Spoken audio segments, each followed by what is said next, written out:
Welcome boys and girls, Christine here with a discussion about the critical issues for Slaanesh in Total War Warhammer 3 and some of the things that I hope Creative Assembly will improve for Tides of Torment. Unlike Norska and High Elves, Slaanesh has bigger issues, more so with the way the game works as opposed to their mechanics not working. Sure, there are things that Creative Assembly can improve specifically for Slaanesh, be it unit roster, which we're going to get with the DLC, or tech tree, which I do expect them to update the tech tree. They've mentioned that they're going to update the tech tree, and they've mentioned they're going to deal with some critical issues that Slaanesh has. One of the bigger issues, however, with Slaanesh, and the first one I want to mention, is to do with vassalization. Vassalization is a core mechanic of Slaanesh. And you have 3 different ways of going about it. Actually, 4 ways if you want to be technical a bit about it. But essentially, you have the ability of vassalizing a faction through seductive influence, either by engaging in diplomatic dealings with them, which will build up seductive influence with those factions, or using the charm offensive cult, fruit cults of Slaanesh, in order to build it up and forcefully vassalize them. The second way is for subjugation. You reduce a faction to one last settlement, and then you get the option of subjugating them. And then, of course, you have the ability of vassalizing through plain old regular diplomacy. And if you're looking on a card, you actually get the plus 20 diplomatic relations with old factions. You get allegiance points. You get tribute from vassals 100%. So this is not a minor insignificant element. The problem with vassals, and this is more of a core game issue as opposed to just a Slaaneshi issue, vassals are fairly one-dimensional. You can gain allegiance points to either take control of one of their armies, recruit allied troops through outposts, or set target for them, but the AI of vassals leaves a lot to be desired. I mean, there's in general issues with AI, and I do think that a system of actions you could take with vassals would be much better. I always think back to Nobunaga's ambition sphere of influence, because you could have vassal factions and you would have like an influence system with them, and you could spend influence on various things, getting them to give you troops, getting them to do certain things. So basically what I'm trying to say is we need a better system, a more in-depth system. I'm not sure we're going to get it. C has mentioned that they considered making an overhaul to the diplomatic system as a whole in Warhammer 3 and decided not to. Sale is going to get something unique on that level, but it is, I think, an issue for Slaanesh, and it is an issue for Warriors of Chaos. It's an issue for a lot of different factions, but I would say it's more pertinent for Slaanesh because of the huge focus on vassalization in Slaaneshi campaigns. It essentially means that the only portion of the campaign is the early game, and that's certainly usually the case. But look at a situation. I vassalized Elfarian, I vassalized Tyrion, I vassalized Elariel. There is nothing in this game, no endgame crisis, no scenario which could defeat me right now. I could just AFK and the campaign would play itself. That is a bit of an annoying issue to be dealing with. At least Nakari does have good victory conditions in the sense that your vassals and allies can control settlements, but the actual conditions themselves, the requirements, some of these things, some of the effects could leave something to be desired, but at least that is sensical. Could always be improved, though. I think victory conditions could always be improved, but that's a relatively minor issue and not the critical one. Then on top of that, of course, research tree, as I mentioned, which Creative Assembly themselves have mentioned that they're going to work on. And then casualty replenishment, which is also something they've mentioned they're going to work on. Slaanesh doesn't really have a way of improving casualty replenishment, which is a big deal because a lot of Slaanesh units are glass cannon units. The only way to improve casualty replenishment, and it's not very efficient, I should add, is to get a skill deep in the blue line that gives you up to 6%. That is not good enough, especially given the damage you're going to take. Realistically, it's worth it more to go down the blue skill line for a lightning strike because you're going to have limited armies.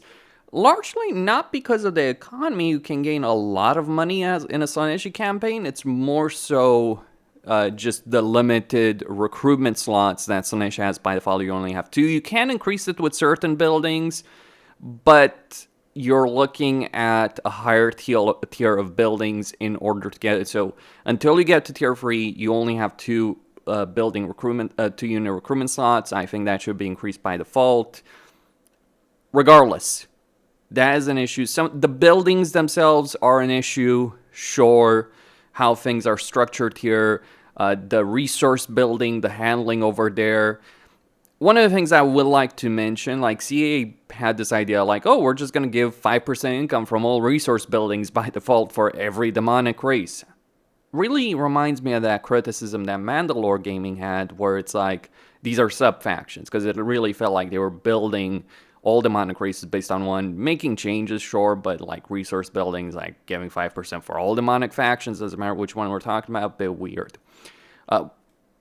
Just to circle back a bit to vassalization, one of the reasons you want to subjugate factions especially is because it gives you devotee. So this is not some minor insignificant affair, again, just like, oh, you can just play without it. No, it is a core part of the game experience, and that is a problem. Another big issue for Slaanesh is if we look at the units they can recruit, it is their armies. Now, Slaanesh has a pretty good army for field battles. For sieges is honestly purely a miserable experience.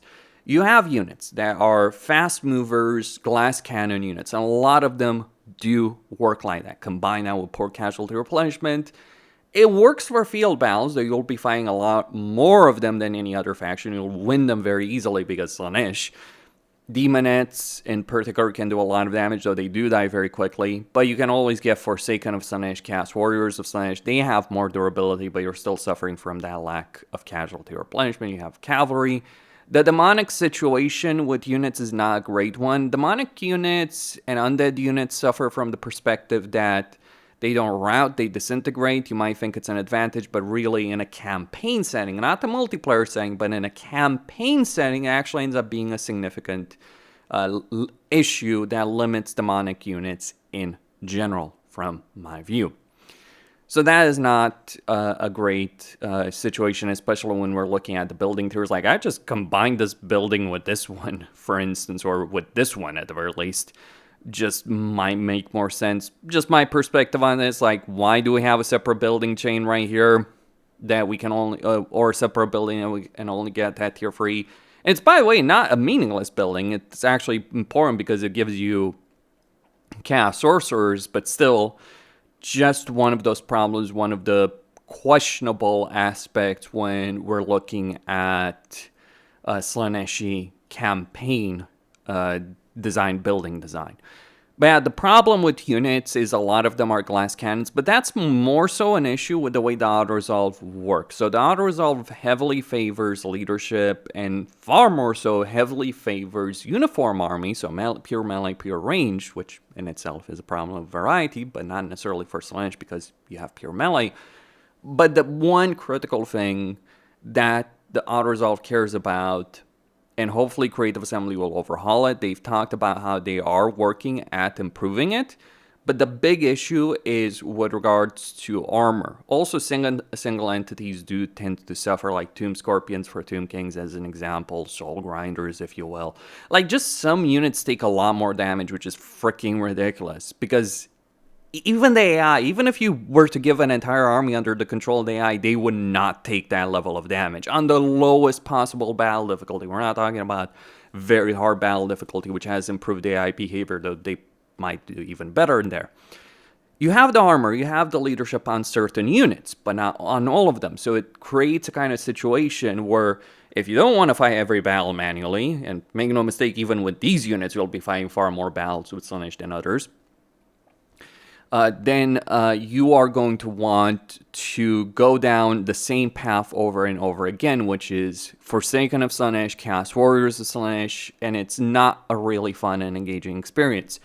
we've seen melee-centric and infantry-focused armies. Like, we look at Khorne. Khorne is amazing as a purely melee-focused faction because there's so many different options of infantry to use. Like, even if we were looking at Chaos Warriors of Khorne, we got Chaos Warriors of Khorne with shield, pretty durable, but lacking damage.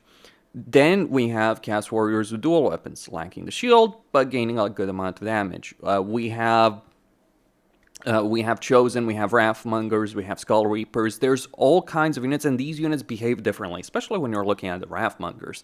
So it used to be one-dimensional in Khorne. Hopefully, Slaanesh is going to get that same treatment because I really dislike Khorne pre-patch because of that one-dimensional aspect. Some people are saying, oh, you just don't want to play battles. No, that is a meaningless point to what I'm trying to say here. What I am saying is if I'm fighting battles, I want to fight good battles in a campaign. I don't want to fight a siege battle where I just win because Nakari glitches the gate.